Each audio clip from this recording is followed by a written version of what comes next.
Hello, good evening, what about you? And, interesting week last week. Mr. Sunak, with the Chancellor of the Exchequer, told us his budget, and there was a lot in it for Northern Ireland. He promised Northern Ireland 1.6 billion per year for 3 years. Conor Murphy jumped up from Sinn Féin, called him a liar, and said, no, we're actually getting 1.9 billion over the 3 years. Now, imagine calling a Minister of State, a Tory minister, lying about Northern Ireland. Disgraceful. But we don't care about that. We didn't give a shite. We weren't interested in that.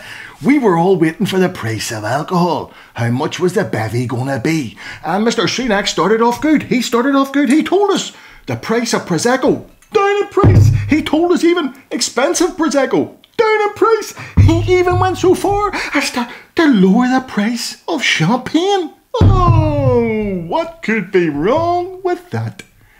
Then he dropped the bomb.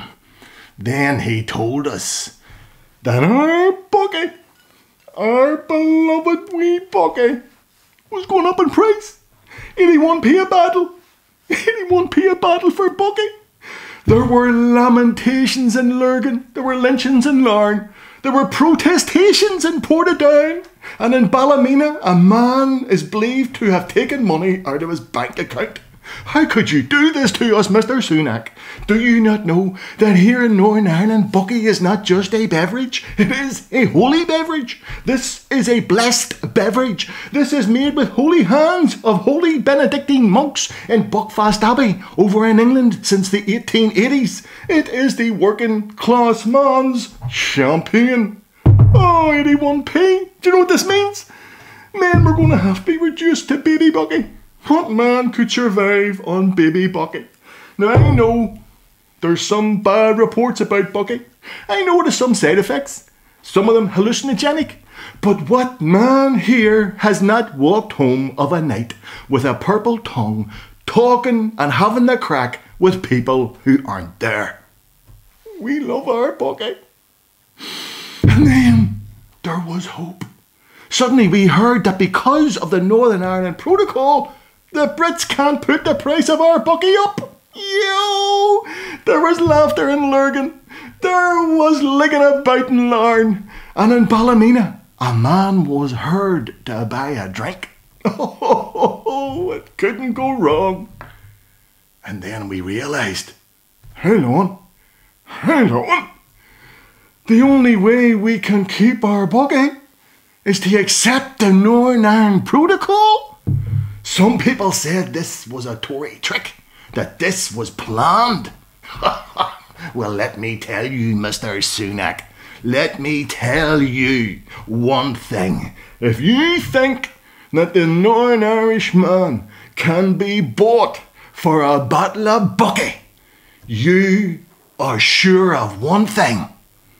You're the first Tory minister ever to understand the Northern Irish mind. Oh, Bucky. Oh, Bucky. Oh, Bucky. Sinn Féin held their first Ardfeis following COVID restrictions. Ardfeis, for you planters, means party conference. The glorious leader, Mary Lou McDonald, made an impassioned speech where she called for a lot of change. Yeah, a lot of people need to change as far as Mary Lou's concerned. Loyalists need to change. Unionists need to change. The DUP definitely need to change. The UUP need to change. The TUV definitely need to change. Fine Gael, Fianna Fáil, they need to change. Oh, property developers, they need to change. Fat cats, they need to change. The Europeans definitely don't need to change. And of course, Sinn Féin have no need to for change. Because they're absolutely bloody perfect. Hurrah! Well done. Ructions are still going on after Mickey T. Higgins refused to go to Mass. Yeah, Mickey wouldn't go. Mickey bunked off. Mickey didn't go. And Mickey said, I just don't want to go. I'm not going. I don't fancy going. I'm not going. I want to write a poem. I fancy writing a poem. There was a tree called Erin. Her roots were sunk into the yesterday, yet her branches reached out till tomorrow. Down, dog! Get down! Get down! Bad dog! Bad dog! Get down! Get down, bad dog! I'm not going. That's all there is to it. No. Of course, unionist politicians up here, they were incensed. Yeah, never having crossed the border themselves, they were incensed that Mickey D would not come up here to what they correctly said was an interdenominational religious service. I mean to say, when has religion ever got involved in Northern Irish politics? But there was one positive in the whole thing. It's rumoured the Queen asked Mickey D how he managed to get off, and he told her to take a sickie, and she did. Which proves that there's cooperation between our leaders, if not between our politicians. I'm not going, no. Down, dog! A proposal by a teachers' union to amend a loophole in the 1976 Fair Employment Act, which allows an exemption when employing teachers, has been strenuously opposed by both main churches here. Yes, they say that sectarian discrimination has worked well for education in Northern Ireland and does not need changed. The system is perfect where we have Protestant teachers for Protestant children and Catholic teachers for Catholic children. We cannot have confusion where we have any degree of latitude to have heathens from the other side educating our children. Only in Northern Ireland would the churches be standing up for sectarian discrimination. Don't I make you proud? On Wednesday past, Owen Patterson, ex-Northern Ireland Secretary of State for Northern Ireland, was hauled up before Parliament after the Standards Committee convicted him of unparliamentary conduct. Seemingly, Mr. Patterson is accused of being in the employ of two Northern Irish companies. I think that's great. Not great. We can buy British politicians. Yo! Yes, Randox and Lon's Country Foods seemingly paid Mr. Patterson 100k a year to basically say a few words here and there. Yes, and the Standards Committee said that was against the rules and they were going to give him a 30-day, take him out of... No. Boris stood up for his friend. Politician can't earn a few pounds? How can we live on £80,000 a year? So what the Tories did was they sacked that committee. They sacked them. They just said, no, we're going to get our own committee with our own decent chaps who understand how Parliament should work. No, get up you quid. No. Oh, there's been uproar. People are very aggrieved. One man above all others is aggrieved. In the course of my first Parliament, I failed to properly register and properly declare 2 overseas visits. And that is why I have such remorse about the matter, as I believe it goes against the grain of who I am, especially how it is portrayed. Yes, indeed. Are we, Ian? That chucked him out for 30 days. Whoa, what did Ian do? There was no money for Ian. Couple of wee family holidays. I mean to say, when you can't accept a couple of wee family holidays, what's the word coming to? Now, the fact that Randox got a 133 million contract from the government to run COVID testing has absolutely nothing to do with Mr. Patterson lobbying for them for a fee. Decent chap.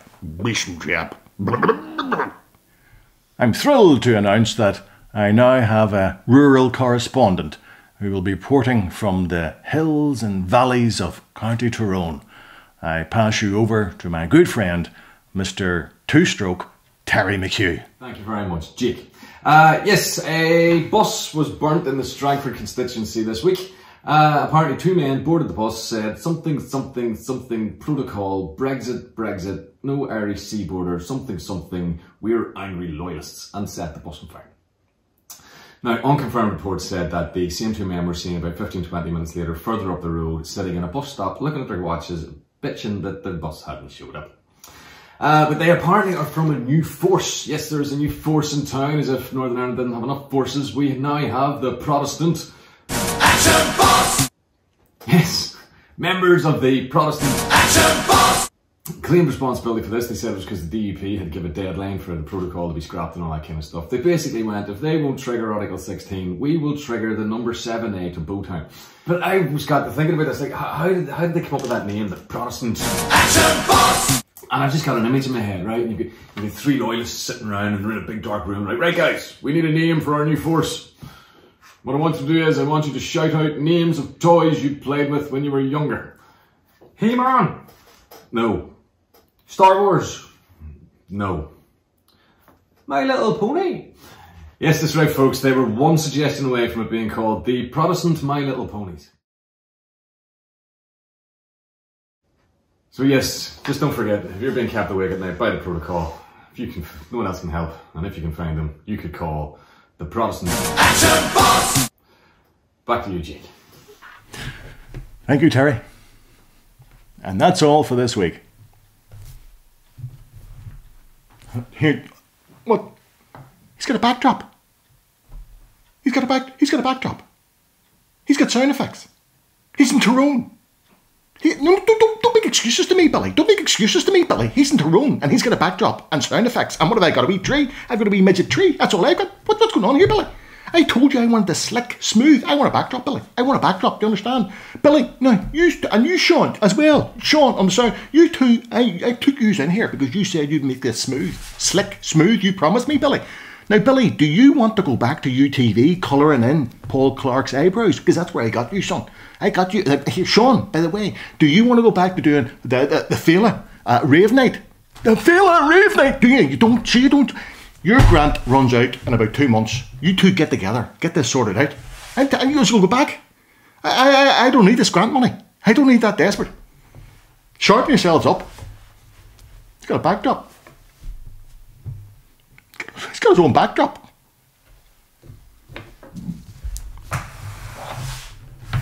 Where's the other bottle of Bucky? There was 2 bottles of Bucky. Which one of you took that? Who took the... Stick your tongues out. Stick your tongues out.